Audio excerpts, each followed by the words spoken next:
윤석열 대통령이 외신과의 인터뷰에서 일본이 100년 전 일로 무릎 꿇고 용서를 구해야 한다고 보지 않는다고 주장했습니다.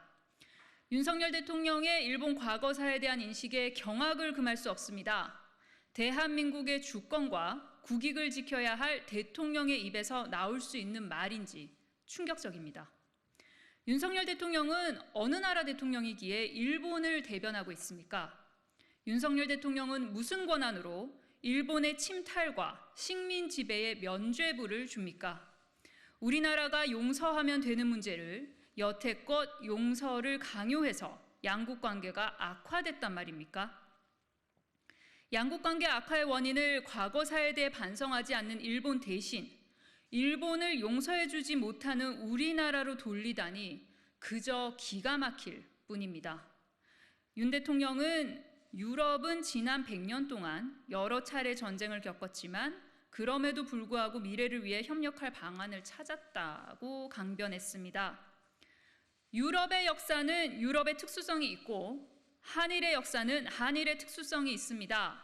그리고 2차 대전 이후 처절할 정도였던 독일의 과거사 반성을 알기는 합니까?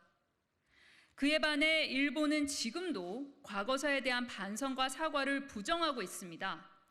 그런데 미래를 위해 일본을 용서하란 말입니까?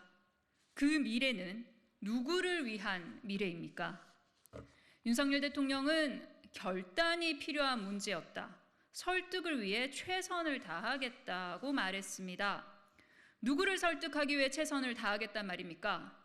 일본에게 무릎 꿇을 필요 없다고 설득했다는 말입니까? 아니면 우리 국민에게 일본의 면죄부를 줘야 한다고 설득했단 말입니까?